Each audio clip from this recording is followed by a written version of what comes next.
میری شادی سہیل سے ہوئی تو لگنے لگا میں دنیا کی خوش قسمت ترین لڑکی ہوں، کیونکہ وہ بہت ہی اچھا اور ہمدرد شوہر تھا۔ شادی کے ایک ہفتے میں ہی اس نے مجھے بہت زیادہ متاثر کر دیا تھا۔ یہ بات میں 100% یقین سے کہہ سکتی تھی کہ سہیل کے سنگ میری زندگی بہت اچھی گزرنے والی ہے۔ سہیل کو آفس سے 2 ہفتوں کی چھٹی ملی تھی۔ ایک ہفتہ شادی کی تقریب میں گزر گیا اور دوسرا ہفتہ تو پتہ ہی نہیں لگا اور گزر گیا۔ کل سے سہیل نے آفس جانا تھا، اس لیے انہوں نے بولا، رمشا چلو میں آپ کو مارکیٹ لے چلتا ہوں، جس چیز کی ضرورت ہو وہ لے لینا۔ میں بھی خوشی خوشی تیار ہو گئی کیونکہ مجھے کچھ چیزوں کی اشد ضرورت تھی۔ میں نے اور سہیل نے ساری چیزیں لے لی اور پھر سہیل نے کہا کہ ہم کسی اچھے ریسٹورنٹ سے کھانا کھا کر چلتے ہیں۔ ہم نے کھانا کھایا اور گھر واپس آتے کافی لیٹ ہو چکے تھے۔ ریسٹورنٹ سے باہر نکل کر ہم اپنی گاڑی کی طرف جانے لگے۔ اتنے میں ایک تیز رفتار وین ہمارے پاس سے گزری۔ میرا تو اوپر کا سانس اوپر اور نیچے کا سانس نیچے رہ گیا۔ میں بہت زیادہ خوفزدہ ہو گئی تھی اور جلدی سے اپنی گاڑی کا دروازہ کھول کے بیٹھ گئی۔ سہیل بھی میرے پاس آ کر بیٹھ گئے تھے اور بولے کہ کیا بات ہے رمشا، تم وین کو دیکھ کے گھبرا کیوں گئی تھی؟ میری چوڑی پکڑی گئی تھی اور میں مسکرانے کی کوشش کرنے لگی تھی۔ نہیں نہیں سہیل، ایسی تو کوئی بات نہیں ہے۔ لیکن سہیل کو میرا جواب مطمئن نہ کر سکا، اسی لیے میں نے کہہ دیا کہ تیز رفتار چیزیں دیکھ کر میں ڈر جاتی ہوں اور تیز رفتار گاڑیوں سے مجھے بہت خوف آتا ہے۔ سہیل میری بات سن کر کافی پرسکون ہو چکے تھے، کیونکہ جو سچ تھا وہ میں شاید کسی کو بھی نہیں بتا سکتی تھی۔ وہ میری زندگی کا بھیانک راز تھا۔ رات کو ہم لوگ گھر پہنچے تو میری ساس اور نند نے عدالت لگائی ہوئی تھی۔ میری ساس بولی، سہیل میں اسی دن سے ڈرتی تھی کہ شادی کے بعد تم ہمارے ہاتھوں سے نکل جاؤ گے۔ اپنی کنواری اور یتیم بہن کو بھی فراموش کر دیا کیا ہو جاتا اگر اپنی اس یتیم بہن کو بھی ساتھ لے جاتے تو؟ مجھے اپنی ساس کی یہ بات بالکل بھی اچھی نہیں لگی۔ بھلا میاں بیوی کے درمیان تیسرے کا کیا کام؟ سہیل بولا، امی میں تو لے کے جانا چاہتا تھا، لیکن رمشا نے منع کر دیا تھا کہ اس کو ساتھ لے جانے کی کوئی ضرورت نہیں۔ میں تو ہکا بکا ہو کر سہیل کی شکل دیکھتی رہ گئی۔ میری ساس بولی، ہاں ہاں بہویں تو ہوتی ہی ایسی ہیں، لیکن تمہیں اپنی بہن کا خیال رکھنا چاہیے تھا۔ سہیل جلدی سے بولا، جی جی امی آئندہ خیال رکھوں گا۔ ساس اور نند کے چہرے پر میرے لیے بیزاری ہی بیزاری تھی، اس لیے میں وہاں مزید رک نہیں سکی اور اپنے کمرے میں آ گئی۔ میری آنکھوں سے آنسو بہنے لگے۔ میں تو یہ توقع ہی نہیں کر سکتی تھی کہ سہیل خود کو بچانے کے لیے مجھ پر اتنا بڑا الزام لگا سکتے ہیں۔ تھوڑی دیر بعد سہیل کمرے میں آئے اور پوچھنے لگے کہ آپ رو کیوں رہی ہیں؟ میں بولی، سہیل مجھے آپ سے اس قسم کی حرکت کی امید نہیں تھی۔ آپ نے کس طرح جھوٹ بول کر مجھے آنٹی کی نظروں میں گرا دیا۔ میری بات سن کر سہیل ہنسنے لگے اور مجھے بولے، ارے پگلی اتنی سی بات پہ کیوں رو رہی ہو؟ دراصل میری بہن اور میری ماں کا واحد سہارا میں ہوں۔ وہ مجھے کسی کے ساتھ شراکت داری کے طور پر قبول نہیں کر سکتی۔ اگر میں یہ بول دیتا کہ میں خود رمشا کو لے کر گیا تھا تو گھر میں طوفان کھڑا ہو جاتا۔ میں نے گھر میں امن قائم رکھنے کے لیے تمہارا نام لیا ہے۔ تم ذرا سی بات پر کیوں اداس ہوتی ہو؟ مجھے سہیل کی بات ذرا پسند نہیں آئی۔ جو بھی تھا اس کو مرد بن کر حالات کا مقابلہ کرنا چاہیے تھا۔ یہ کوئی بات ہوئی بھلا کہ سہیل نے سارا الزام مجھ پر لگا دیا؟ خیر پھر سہیل نے مجھ سے معافی مانگی تو میں نے بھی اس کی دوسری اچھائیاں یاد کر کے معاف کر دیا۔ اب میں اتنی بھی کم ظرف نہیں تھی کہ ایک ہی بات کو لے کر روٹھی بیٹھی رہتی۔ میں نے نوٹ کیا تھا اس دن کے بعد میری ساس اور نند مجھ سے کھچی کھچی سی رہنے لگی تھی۔ میں ہی ان کو منانے کے لیے ان کے پیچھے گھوم پھر رہی تھی۔ پھر میں واشنگ مشین لگا کر سارے کپڑے دھو کر چھت پر ڈالنے گئی تو مجھے ایسے محسوس ہوا جیسے کوئی مجھ پر نظر رکھے ہوئے ہے۔ میں بہت زیادہ گھبرا گئی تھی۔ ادھر ادھر دیکھا تو مجھے کوئی نظر نہیں آیا۔ اگر یہ سب میرے ساتھ پہلی مرتبہ ہوا ہوتا تو یقیناً میں اس بات کو نظر انداز کر دیتی، لیکن میرے ساتھ یہ 4-5 مرتبہ پہلے بھی ہو چکا تھا۔ مجھے لگا شاید ہمارے گھر پر کوئی نظر رکھے ہوئے ہے۔ یہ بات کافی پریشان کر دینے والی تھی، اسی لیے میں نے اس بات کا تذکرہ اپنی ساس سے کیا۔ میں بولی کہ آنٹی، مجھے کچھ دنوں سے محسوس ہو رہا ہے کہ کوئی ہمارے گھر میں تانگ جھانک کر رہا ہے۔ میری بات سن کر میری ساس ہنس کر بولی، بلا وجہ کا وہم مت پالو۔ یہ سن کر مجھے لگا شاید واقعہ ہی میرا وہم ہے، اسی لیے میں سب بھول کر کھانا بنانے لگی تھی۔ میں نے سہیل کے لیے اس کی پسند کی بریانی بنائی تھی اور اس کا بے صبری سے انتظار کرنے لگی تھی کہ وہ کب گھر آئیں گے اور میں ان کو کھانا پیش کروں گی۔ شام کو 6 بجے کے قریب وہ گھر آئے تو معمول کے مطابق پہلے وہ اپنی امی کو سلام کرنے چلے گئے۔ میں ان کا انتظار کر رہی تھی، تبھی اچانک وہ غصے سے اٹھ کر آئے اور بولے، تم نے میری والدہ کو کیا کہا ہے؟ میں تو ہکا بکا کھڑی ان کا چہرہ دیکھنے لگی۔ پھر میں نے بولا، سہیل، میں نے تو ایسا کچھ بھی نہیں بولا آنٹی سے۔ تبھی ایک دم میری ساس کمرے سے نکل کر صحن میں آ گئی اور وہ بولنے لگی کہ جھوٹ کیوں بول رہی ہو؟ سچ سچ بتاؤ نا کہ تم نے میری 7 پردوں میں پلی بیٹی پر الزام لگایا ہے۔ میں نہ سمجھی میں ان کو دیکھنے لگی، کیونکہ میں نے تو علیزے پر کوئی الزام نہیں لگایا تھا۔ وہ بولی کہ تم نے نہیں کہا تھا کہ میری بیٹی کے لیے کوئی مرد گھر میں تانگ جھانک کر رہا ہے۔ میں تب سمجھی کہ انہوں نے کہاں کی بات کہاں جوڑ دی۔ میں بولی، امی، میری بات کا یہ مطلب تو نہیں تھا۔ میرے منہ سے یہ بات نکلی ہی تھی کہ سہیل نے میرے منہ پر تھپڑ دے مارا اور بولے، تم نے ایسے الفاظ ادا ہی کیوں کیے کہ بعد میں صفائیاں دینی پڑیں۔ میں منہ پر ہاتھ رکھ کر بے یقینی سے اپنے شوہر کی جانب دیکھنے لگی تھی، کس طرح گھر والوں کے سامنے مجھے مارا ہے۔ میں بھاگتی ہوئی اپنے کمرے میں چلی گئی۔ یوں ہی دن سے رات ہو گئی روتے روتے۔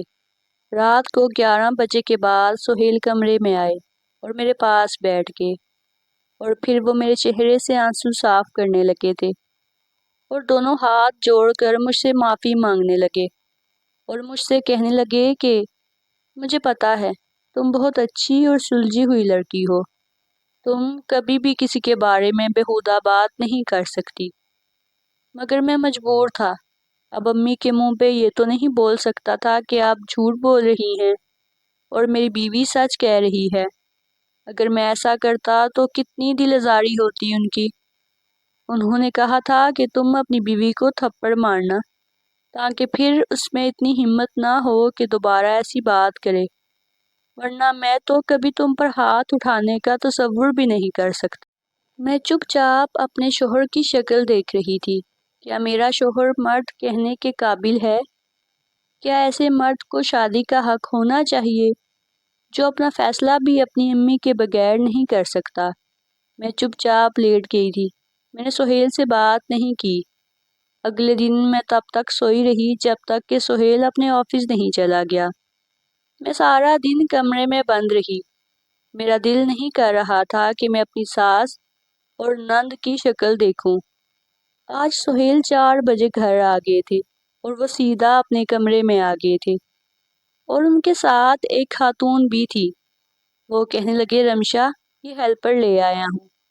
مجھے بالکل بھی اچھا نہیں لگتا کہ تم پورے گھر والوں کے کپڑے دھو۔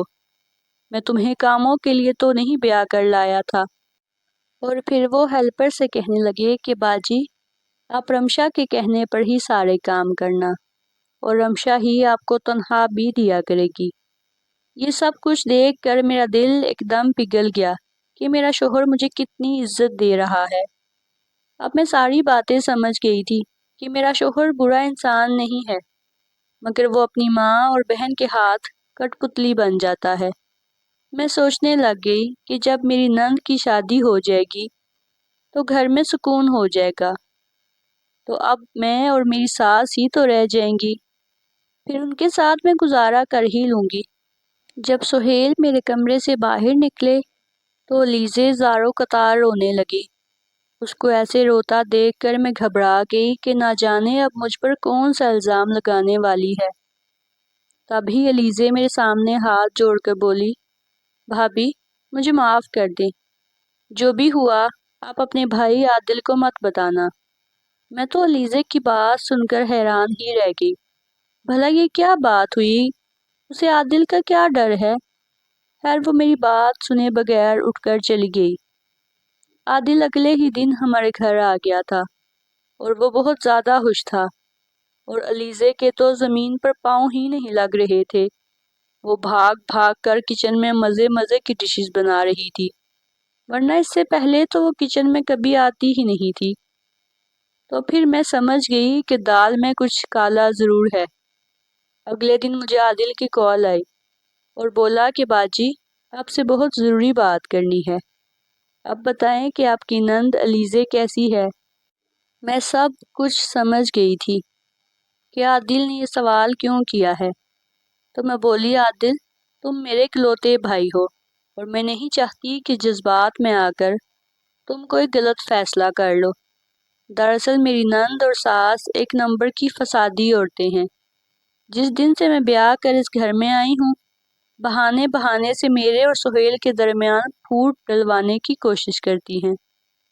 عادل میری بات سن کر ہنس دیا اور بولا، باجی میں جانتا ہوں سب بھابیاں اپنی نندوں سے نفرت ہی کرتی ہیں، خیر اس میں اس کا بھی کوئی قصور نہیں تھا۔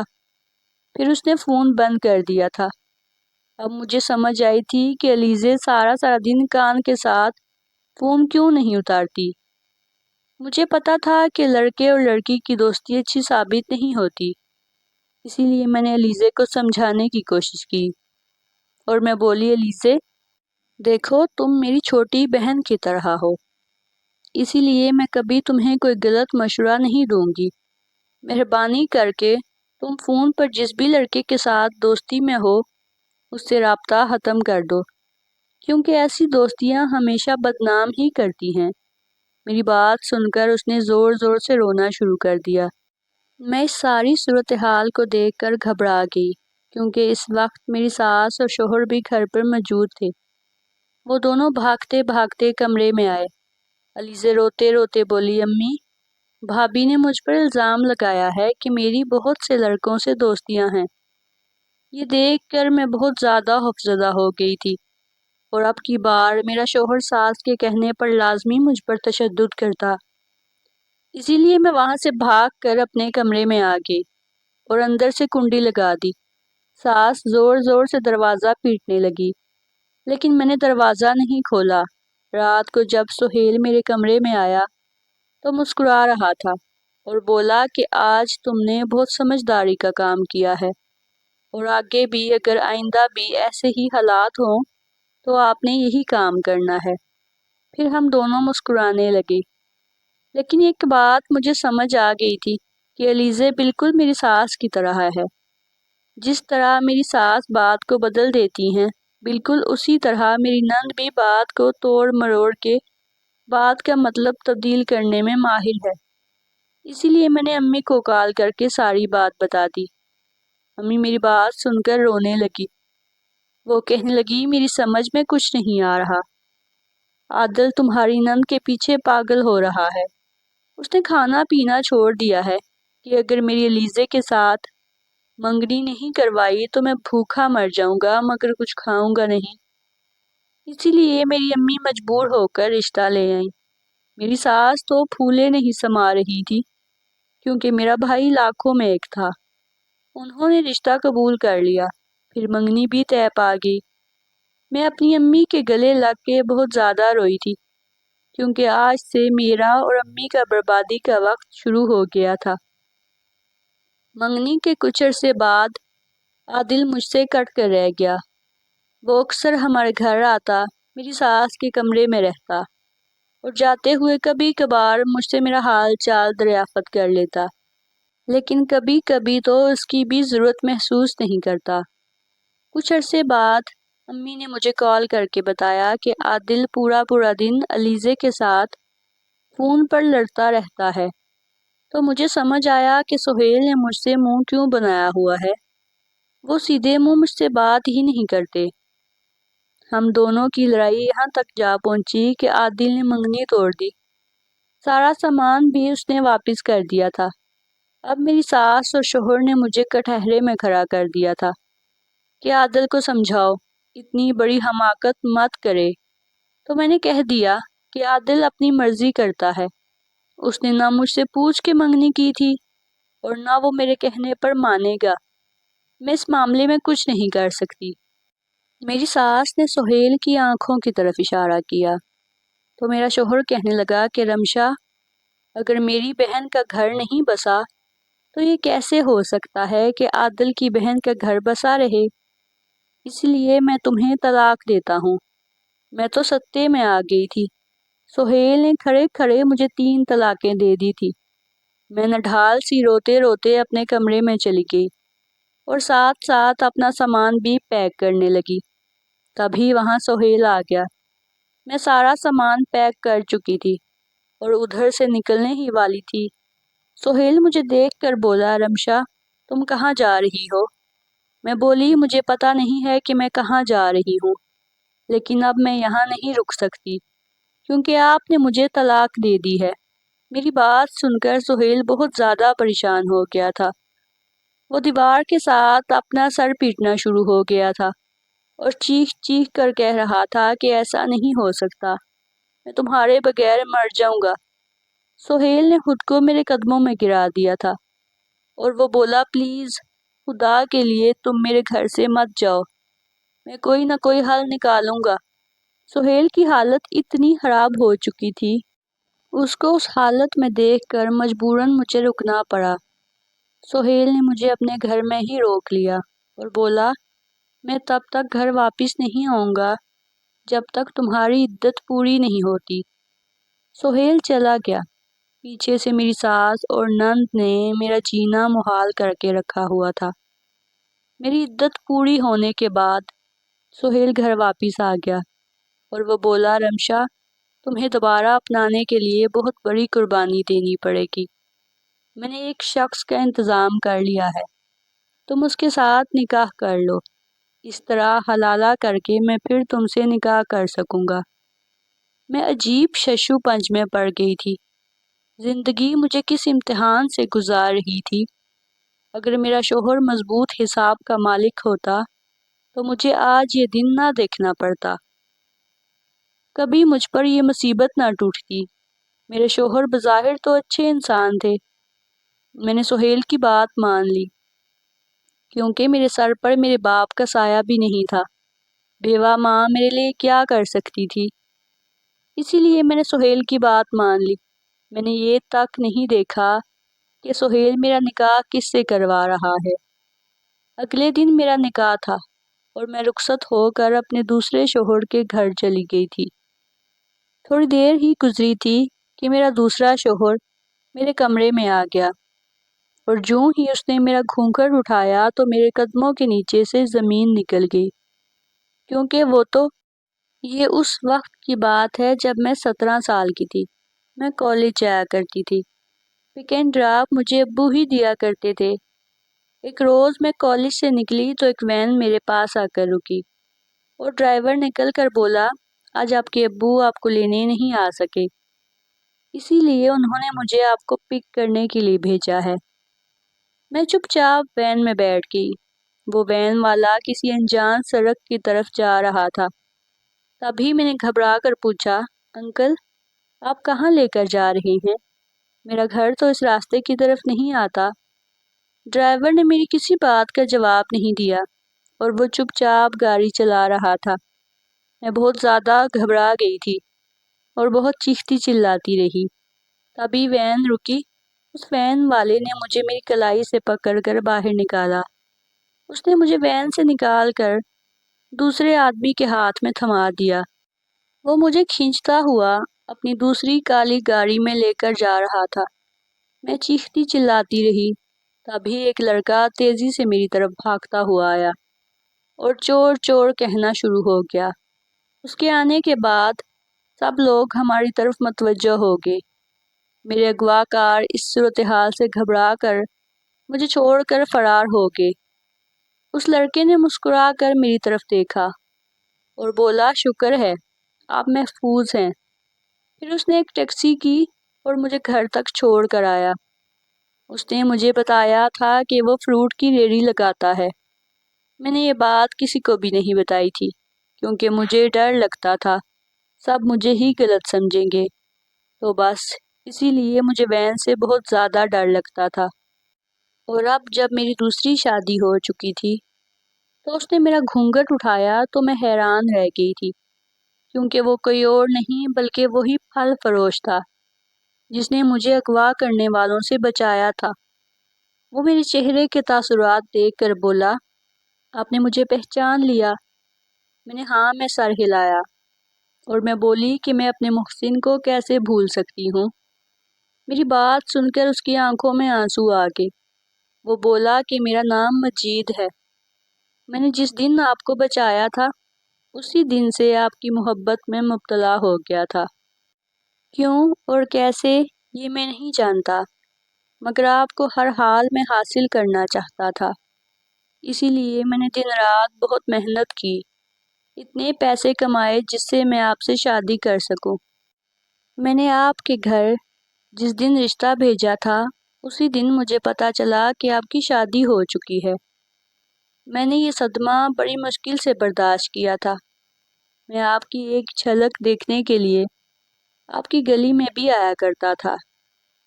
ایک دن میں نے آپ کو دیکھا تھا، آپ چھت پر کپڑے ڈالنے آئی تھی، تبھی آپ کو دور سے ہی دیکھ کر میں بہت خوش ہو گیا تھا۔ پھر ایک دن مجھے پتہ چلا کہ آپ کے شوہر نے آپ کو طلاق دے دی ہے اور وہ کوئی مرد ڈھونڈ رہا ہے جو آپ سے حلالہ کرنے کے لیے رضامند ہو جائے۔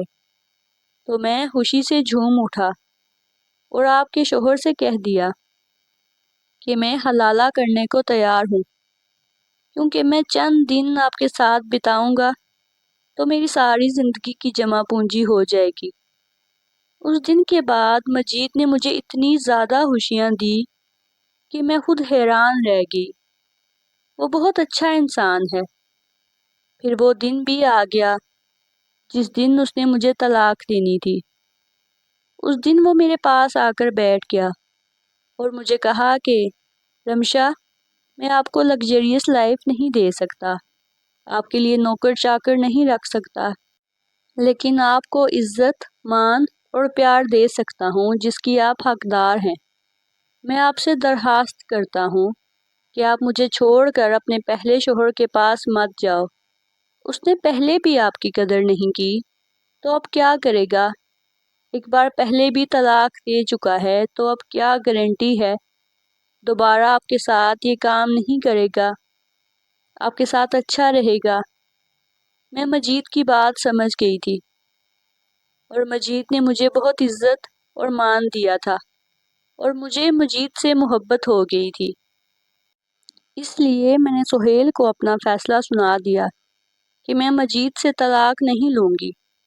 سہیل نے میری بات سن کر بہت وویلا بھی کیا اور مجھے سنگین نتائج کی دھمکیاں بھی دی، لیکن میں نے اپنا فیصلہ نہیں بدلا۔ میں مجید کے ساتھ بہت خوش تھی اور اللہ پاک نے مجھے ایک بیٹی جیسی رحمت سے بھی نوازا۔ تو تبھی مجھے پتہ چلا تھا کہ سہیل نے بھی دوسری شادی کر لی ہے اور اب کی بار وہ مکمل طور پر بیوی کا غلام بن چکا تھا۔ اس نے بیوی کے کہنے پر اپنی ماں اور بہن کو گھر سے نکال دیا تھا۔ میں یہ نہیں کہہ رہی کہ اس نے اچھا کیا، لیکن ہر انسان کو اپنے کی ایک سزا لازمی مل جاتی ہے۔ ناظرین، اگر آپ کو کہانی پسند آئی ہے تو چینل کو سبسکرائب کر دیں اینڈ بیل کا جو آئیکن ہے اس کو پریس کر دیں تاکہ آپ کو ہماری ہر کہانی کا نوٹیفیکیشن ملتا رہے۔